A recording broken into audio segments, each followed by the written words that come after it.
மன் நாராயணா. நாவினால் நவின்று இன்பம் எய்தினேன் மேவினேன் அவன் பொன்னடி மெய்மையே.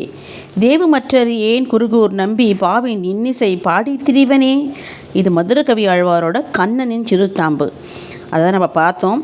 திருமலை ஆண்டானோட திருவாய்மொழி பயிற்சி நிறைவுற்றார்னு பார்த்தோம். எல்லாமே ஆல்மோஸ்ட் முடிச்சிட்டார் நம்ம ராமானுஜ சுவாமி. எல்லா பெருமாளை பற்றி எல்லா ஆச்சாரியன்கிட்டையும் சரம ஸ்லோகத்துலேருந்து தத்தியத்திரத்துலேருந்து திருவாய்மொழியிலேருந்து எல்லாமே கற்றுன்ட்டார். இருந்தாலும் இந்த பெரிய நம்பி என்ன பண்ணுறார், நம்ம ராமானுஜரை பார்த்து எனக்கு ஒரு விண்ணப்பம் இருக்குன்னாரு. ஐயோ சொல்லுங்க சுவாமி, என்ன விண்ணப்பம்னு கேட்குறாரு. அதாவது ஆளவந்தாரோட திருக்குமாரன் ஆழ்வார் திருவரங்க பெருமாள், அதாவது சொந்த பையன் அவர், அந்த அரையர் நம்பின்னு சொல்லுவோம். அந்த அரையர்கிட்ட ஒரு விசேஷம் ஒன்று உண்டு. என்னன்றது அவர்கிட்டயே கேட்டு தெரிஞ்சுக்கோ. ஸ்ரீவர ரங்கர் அப்படின்ட்டு திருவரங்க அரைய தர்மசாஸ்திர ரகசியங்கள் நன்கு தெரிஞ்சவர்கள். இவருக்கு தேவகான பண்டிதர் அப்படின்ற விருதும், அதாவது அரங்கநாத பெருமாளை முன்னாடி இசையோடு பாடி அபிநயத்தோடு ஆடுவதில் ரொம்ப வெல்லவர். இந்த அரையர் தான் காஞ்சிக்கு சென்று இசை பாடி நடனமாடி ராமானுஜரை திருவரங்கம் கொண்டு வந்தார். ஞாபகம் இருக்கோ? அரையர் சேவை பண்ணி என்ன வேணும்னு கேட்டு வேறு வழியே இல்லாத நம்ம பார்த்தோம் இல்லையா, அவரை இங்கேருந்து கூட்டின்னு வந்தார் ஒரு மகானுபாவர். இந்த அரையர் நம்பி தான்.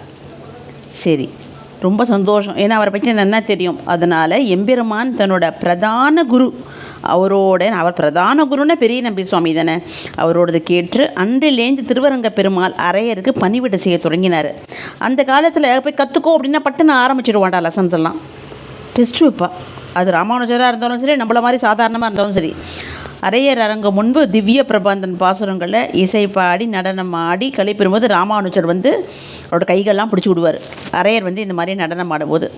அந்த காலத்தில் குருகுல கல்வின்னா அப்படி தான். ஆச்சாரியன்கிட்ட கல்வி கற்கணுன்னா அவள் பணம் காசு எதுவும் எதிர்பார்க்க மாட்டாள். 1 லட்ச ரூபா ஃபீஸு, 2 லட்ச ரூபா ஸ்டார்டிங் டொனேஷன் ஃபீஸ்லாம் வாங்க மாட்டாள். சேவை உங்ககிட்ட அந்த பவ்யம் இருக்கா, அதை கற்றுக்கிறதுக்கு உனக்கு தகுதியா, இது 2 தான் அவள் பாப்பா அந்த குருகுல கல்வியில். அதுக்கப்புறம் இந்த அரையர் நம்பிக்கைக்கு தொண்டை கொஞ்சம் வறண்டு போயிடும். ஏன்னா பெருமாளை பற்றி நிறைய சொல்கிறாரு, பாடுறாரு இல்லையா. அதனால் பசும்பாலில் குங்குமப்பூ, பச்சைக்கல் பூர்வம், சீனி எல்லாம் சேர்த்து காய்ச்சி ஒரு ராத்திரியும் அவருக்கு படுக்க கொடுப்பார். ராமானுஜ சுவாமி பாருங்கள், அவர் எல்லாத்தையும் விட்டவர். எத்திராஜர், அவருக்கு பெரிய மடம் இருக்குது, அவருக்கு சிஷியர்கள் இருக்கார். ஆனால் இவர் ஒரு குருக்கிட்டன்னு போகும்போது எப்படி இருக்காருன்னு பாருங்கோ.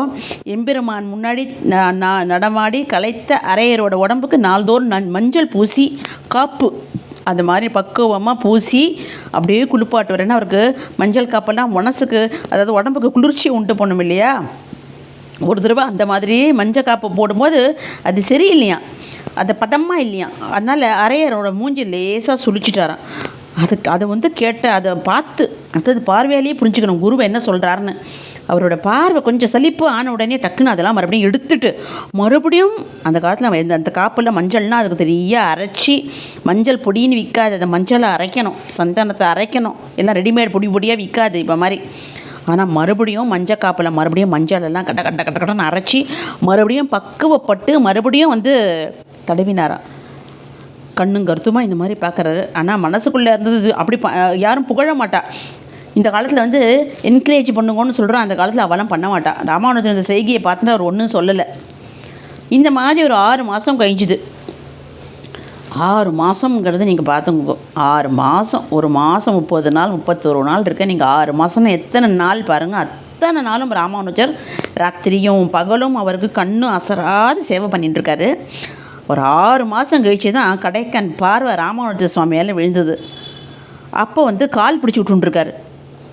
அப்போ தான் சொல்கிறாரு, எம்பெருமானே எம்பெருமானாரே அப்படின்னாரு. அப்படியே அதிசயமாக எடுத்து பார்க்குறாரு. என்னோட சர்வ சொத்தையும், அதாவது அனைத்து செல்வத்தையும் நீ கொள்ளை எண்ணி விட்டீர்களே போல அப்படின்றாரு. அவருக்கு ஒன்றும் புரியல. கரெக்டா, என்னோட எல்லா சொத்தையும் நீங்கள் தானே கொள்ளைன்னு நினைக்கிறீங்க அப்படின்றாரு.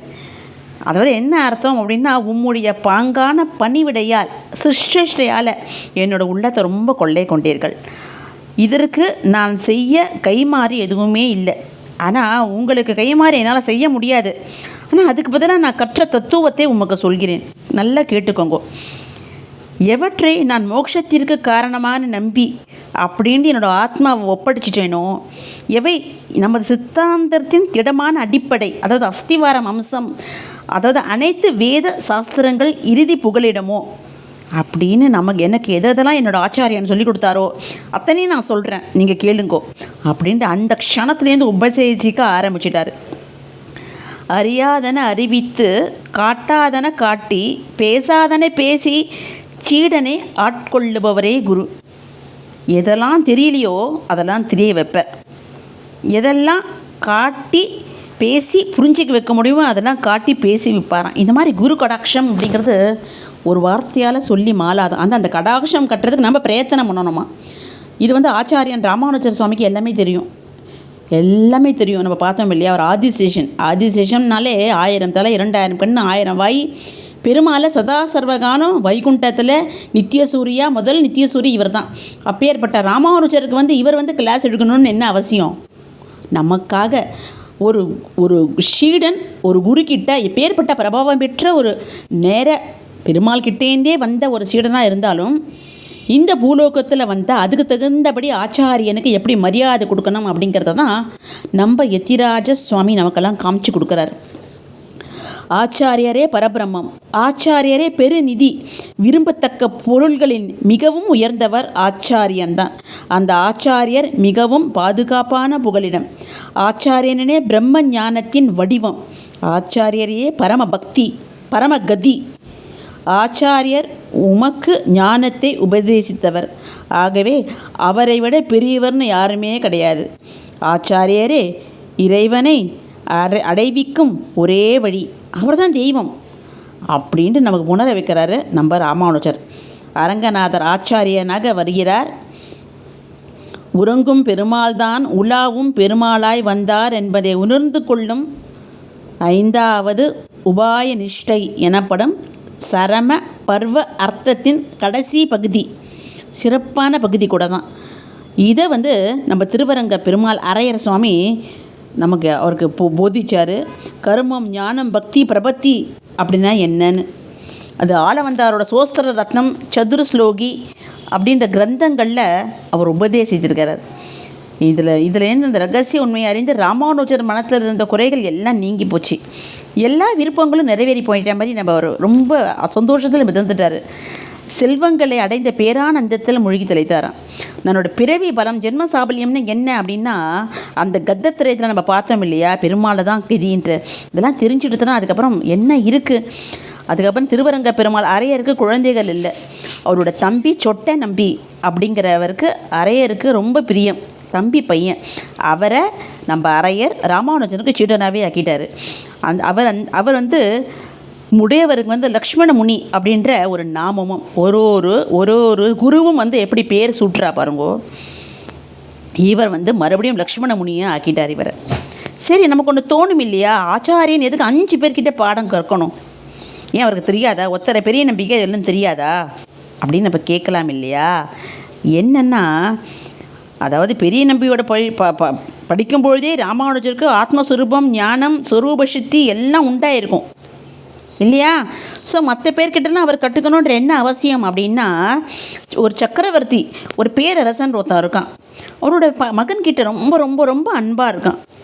அதனால் அவனை பல அமைச்சர்கள்கிட்ட நிதியை பகிர்ந்து கொடுத்து பல இடங்களிலும் அந்த நிதியை சேமித்து வச்சு அந்த குமாரன் நிதியை பெற தகுதியாக இருக்கும்பொழுது எல்லா திசையிலேருந்து அவனுக்கு நிதி எப்படி வரும் அப்படிங்கிற மாதிரி ஆளவந்தார் தன்னோட சீடர்கள் ஒவ்வொருத்தர்கிட்டையும் ஒரு பகுதி சிறப்பு பொருட்களெல்லாம் சொல்லி இது இளையாழ்வார்க்கு நீங்கள் சொல்லுங்கோ அப்படின்னு சொல்லிட்டு போயிட்டார்.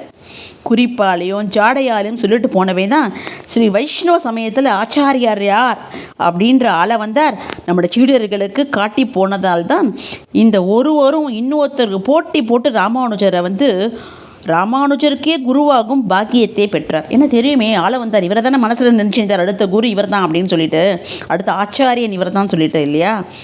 ஸோ முன்புள்ள ஆச்சாரியர்கள் ராமானுஜருடைய திருவடி பந்தத்தினால் ஆச்சாரியனாகி பேர் பெற்றார்கள். பின்புள்ள ஆச்சாரியர்கள் திருவடி சம்பந்தத்தால் இவருக்கே சீடராகிட்டார் அப்படின்னு நம்ம பார்த்தோம். இதில் நம்ம கடைசியாக நம்ம பார்க்க வேண்டியது இந்த சாப்டர் பொறுத்தவரை திருப்பாவை ஜீயர் அப்படின்ட்டு நம்ம ராமானுஜருக்கு பேர். என்ன அப்படின்னு சொன்னால், எம்பெருமான் தென்னரங்கன் செல்வத்தை பரிபூரணமாக பெற்று உடையவர் அப்படின்ட்டு நமக்கு பேர். உடையவர்னால் அதுதான், எல்லா சிறப்புகளும் உடையே சேர்ந்தா போல் பெற்றவர்கள் தானா. சந்நியாச தர்மத்திற்கும் சந்நியாச ஆசிரமத்திற்கு சேர தினமும் 7 வீடுகளுக்கு தான் பிச்சை எடுத்து அதை தான் புசித்து வந்தார். முன்னாடி நம்ம பார்த்தோம். அதுக்கப்புறம் தான் யாரோ விஷம் வைக்கணும், விஷமிகள் பண்ணுறதுனால தான் அவருக்கு அந்த பழக்கம் இல்லை. ஆனால் முன்னாடி அவர் 7 வீட்டில் தான் பிக்ஷை எடுத்து சாப்பிட்டு வந்தார். 7 வீடு தான், அதுக்கு மேலே கிடையாது. அது எவ்வளோ போடுறாலோ அவ்வளோதான். அந்த மாதிரி அவர் அந்த மாதிரி பிக்ஷை எடுக்க போடும்போது திருப்பாவை தான் ஆரம்பத்துலேருந்து சொல்லிட்டு போகிறார். நீலா துங்கலேருந்து ஆரம்பிப்பார். அந்த மாதிரி அப்படியே அத்துப்படி அது அந்த ஆண்டாளம்மான்னா அவருக்கு ஒரு பெரிய பரவசம். ஜீயரே ஆகிட்டா கூட சரி, ஆண்டாளம்மா கூட பார்த்தோம் தெரியுமா, அந்த குழந்தை சக்கரை பொங்கல் பண்ணாலோ இல்லையோ நம்ம பார்த்தோமே, அக்கார வடிசல் 100 தடாகத்தில் அக்கார அடிசல் சொன்னேன் ஏறு திருவேங்கிற மொழியோல் இங்கே இவை கொள்ளுங்களேன்ற மாதிரி சொல்லிட்டாரே. அக்கார வடிசல் பண்ணாலும் அதுக்குள்ளே கல்யாணம் ஆகி போச்சே அப்படின்ட்டு அவர் சாரமாக இவர் பண்ணான்றதை நம்ம பார்த்தோம் இவரோட ஆண்டாளம்மா வைபவத்தில். அப்படி ஒரு பாசம் நம்ம ஆண்டாளம்மா மேலே. இப்படி சொல்லிகிட்டே போர்க்கும்போது திடீர்னு நம்ம பெரிய நம்பியோட வீடு வந்தது. திருமாளிகை கதவை திறந்தார். டக்குன்னு அப்போ தான் உந்து மதகளிச்சன் ஓடாத தோல்வழியின் அப்படின்ற பாசுரத்தில் பந்தால் விரலி உன் மைத்துனன் பேர்பாட செந்தாமரை கையால் சீராய் வளைவளைப்ப வந்து திரைவாய் அப்படின்ற ஒரு பாசுரம் நமக்கு தெரியும். அந்த பாசுரம் பாடிட்டே வரும்போது கரெக்டாக பந்தார விரலி உன் மைத்துனன் பேர்பாட நீ செந்தாமரை கையால் கலையல் வையோட கதவை திரடியுமா அப்படின்ற மாதிரி ஒரு பாசுரத்தோட அர்த்தம். இதை சொல்லவும் அந்த பெரிய நம்பி பொண்ணு அத்துளாய் அது கதவை திறக்கவும் கரெக்டாக இருந்தது. பட்டால்னு மயக்கடிச்சு விழுந்துட்டார். அவருக்கு அந்த அத்துளா சாக்ஷாத் ஆண்டாளம்மா மாதிரி தெரிஞ்சிருக்கா. ஓடி போய் சொன்னான், அம்மா அப்பா அப்போ தான் அந்த ராமானுஜ சுவாமிக்கு அறிமுகம் கிடையாது. அப்போ ஆற்றுல அண்ணா கீழே விழுந்துட்டாரு அப்படின்னு சொல்கிறான். அந்த காலத்தில் அப்படி தானே ஒரு முறை. உடனே பெரிய நம்பி ஒன்றும் கண்டுக்கல. ஓஹோ நம்ம ராமானுஜர் சுவாமியா அப்படின்ட்டு சரி சரி அவன் உந்து மத களிற்றன் அனுசந்தித்தாரோ உடையவர், அதை தான் நீங்கள் அவர் போயிட்டுருப்பார். உந்து மத களிற்றன் அப்படின்றத அனுசந்தனம் பண்ணியிருப்பார். உன்னை கதவை திறந்ததும் உன்னையே நப்பின்னையாக கருதி அப்படியே காலில் விழுந்து அவருக்கு மக்னமாயிட்டார். அந்த அந்த இதெல்லாம் ஒரு ஆச்சாரியன் கர்வம் ஏதாவது இருக்கான்னு பாருங்கள். எவ்வளோ ஒரு ஆழமான பக்தி இந்த பாசுரம். அந்த பாசுரம் பண்ணும்போது இது ஒரு என்ன சொல்கிறது, இதுக்குன்னு இல்லை, டபக்குன்னு அந்த கதவு திறக்கவும் அவரோட கண்ணுக்கு எப்படி ஒரு ஒரு எண்ணம் பாருங்கள். திறக்கிற ஆண்டாளம்மா தான், நப்பினை தான் அப்படின்னு நினைக்கிற மாதிரின்னா நீங்கள் நினச்சி பாருங்கள். அந்த பக்தியை நம்மளால் அளவிட தான் முடியுமா? அதுக்கு தான் அவருக்கு திருப்பாவே ஜீயர்னே ஆரம்பித்தாச்சு இதை வாழ்த்தி. அன்னிலேருந்து உடையவர் காலில் விழுந்து அத்துளாய் உடையவர்கிட்ட வன்னிக்க விழுந்துட்டேன். நான் உங்களை தெரியாது திறந்துட்டேன். ஐயோ அப்படிலாம் சொல்லாதடா கண்ணா, நீ என்ன பண்ணுவ? இன்னிலேருந்து உங்களுக்கு திருப்பாவை ஜீயர்னு பேர் பெரிய நம்பி தான் வச்சார். இந்த திருப்பாவை உயிர் முயற்சியாக கொண்டவர் நம்ம ராமானுஜர். இதில் நம்ம எத்தனை விஷயம் நம்ம கற்றுக்குறோம் பாருங்கோ. முதல்ல அகம்பாவமே இருக்கக்கூடாது. எத்திராஜராக இருந்தாலும் கூட நான் சொல்கிற மாதிரி ஆதிசேஷன் அவதாரம், நித்திய சூரிகளில் முதல்வர், கருட ஆழ்வார், ஆதிசேஷன் எல்லாருமே அங்கே இருக்கிறவா. அப்படி இருக்கிற ஒருத்தரும் அந்த பெரிய நம்பி பார்த்திங்கன்னா போன வாட்டி எப்படி டவுன் டு எர்த்தாக இருக்கார் இல்லையா? எனக்கு ஒன்றும் தெரியாது, எனக்கு பூ கூட சரியாக கட்ட மாட்டேன், நான் எப்படி சொல்லும்போது இல்லை நீ என்னை பற்றி சொல்லு, எம்பெருமான் என்றானோ பட்டைபிரான் போல நீ சொல்லு என்னை நிரூபின்னு சொல்லுவார். பெருமாளே சொல்கிறவரையும் இவாலாம் அப்படி தானாக குதிக்க மாட்டாளாம் ஞானம் இருக்குன்ட்டு. அதே மாதிரி தான் இவரும். எவ்வளவு ஞானம் இருந்தாலும் ஆச்சாரியன் சொல்லிட்டார், இவர்கிட்ட அரையர் சேவை கற்றுக்கோ, இவர்கிட்ட திருவாய்மொழியை கற்றுக்கோ, இவர்கிட்ட சரமஸ்லோகத்தை கற்றுக்கோ. இந்த மாதிரி சொல்ல அத்தனை பேர்கிட்டையும் கொஞ்சம் கூட அதை ஒருத்தரை சீக்கிரமாக சொல்லிக் கொடுக்கலான்னு கேட்டால் ஒருத்தரை அப்படி இழுக்கடிக்கிறார். நம்ம பார்த்தோம் திருக்கோஷ்டியர் நம்பி எத்தனை நாள் அவர் அலைய வச்சாருன்னு நம்ம பார்த்தோம். அதுக்கெல்லாம் கலங்கவே மாட்டா. கற்றுக்கணும், ஆச்சாரியன் சொல்லிட்டார் கற்றுக்கணும். எனக்கு தான் தெரியுமே திருப்பி எது கற்றுக்கணும் அப்படி கிடையாது. ஆச்சாரியன் சொல்லிட்டா திருப்பி முழு மனசோடு கற்றுக்கணும். இந்த மாதிரி குணங்கள்லாம் மறுபடியும் நம்ம குழந்தைகளுக்கு சொல்லிக் கொடுக்கணும். நம்மளும் கற்றுக்கணும். முதல்ல நம்ம கற்றுக்கணும், அப்புறம் நம்ம குழந்தைங்களுக்கும் சொல்லிக் கொடுக்கணும். இந்த மாதிரி ஆச்சாரியர்கள் பற்றி சொல்கிறதுக்கு என்னென்ன வருங்கால ஜெனரேஷன் நம்ம பார்த்தாலே ரொம்ப பயங்கரமாக இருக்குது. பேப்பரை படிக்க முடியல, டிவியை பார்க்க முடியல, எதுவுமே பண்ண முடியல. பயந்தமாக நம்ம குழந்தைய ஒரே கதி பெருமாள் தான் நல்லா வளர்த்து கொடுக்கணும். இதில் எந்த சந்தேகமும் இல்லை. நம்மளால் வளர்க்க முடியாது. தெரிஞ்சிருக்கு இல்லையா? ஸ்கூலுக்கு போன குழந்தைங்களுக்கு பாதுகாப்பு கிடையாது, காலேஜுக்கு போகிற பசங்களுக்கு பாதுகாப்பு கிடையாது, வேலைக்கு போகிற பசங்களுக்கு பாதுகாப்புங்க இல்லை. ஏன் இப்போ சமீப காலமாக ஒரு கோவிலுக்கு போகிற பசங்களுக்கு கூட பாதுகாப்பு இல்லைன்ற மாதிரி ஆகிடுது.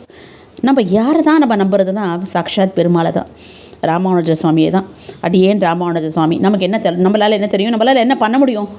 நம்மளோட பக்தியும் நம்மளோட ஸ்ரத்தையும் நம்மளை பெருமாள் மட்டும்தான் நம்மளை காப்பாற்ற முடியும் அப்படிங்கிறத இந்த ஆச்சாரியர்களால் நமக்கு காமிச்சு கொடுத்துருக்கா. ஜெய் ஸ்ரீமன் நாராயணா. வழக்கம் போல் இது ஒரு பெரிய ஒரு வைபவம். ராமானுஜரை பற்றினா நிறைய பேருக்கு தெரியாது.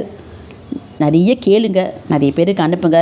சொல்கிற மாதிரி இது ஒரு ஆன்மீக சேனல் தான், ஒரு பரபரப்பான சேனல் கிடையாது. டக்கு டக்குன்னு ஒரே ஒரு நிமிஷத்துல எத்தனையோ வியூவர்ஸ்லாம் கோடி கோடியாக பார்க்குற மாதிரிலாம் இந்த சேனல் கிடையாது. பக்தி ஸ்ரத்த ஆத்ம நண்பர்களுக்கு மட்டும்தான் இந்த சேனல் நன்னா தெரியும், மற்ற பேருக்கு தெரியாது. அப்பேற்பட்ட ஒரு ஆத்மநேயர்கள் தங்கள் குடும்பத்தில் யாராவது இப்படி பக்தியாக இருந்தால் அவளுக்கு அமைச்சு சப்ஸ்கிரிப்ஷனை பண்ணி மேலே மேலே இந்த சேனலை வளர்கிற மாதிரி பண்ணணும். ஜெய் ஸ்ரீமன் நாராயணா. ஜெய் ஸ்ரீமன் நாராயணா.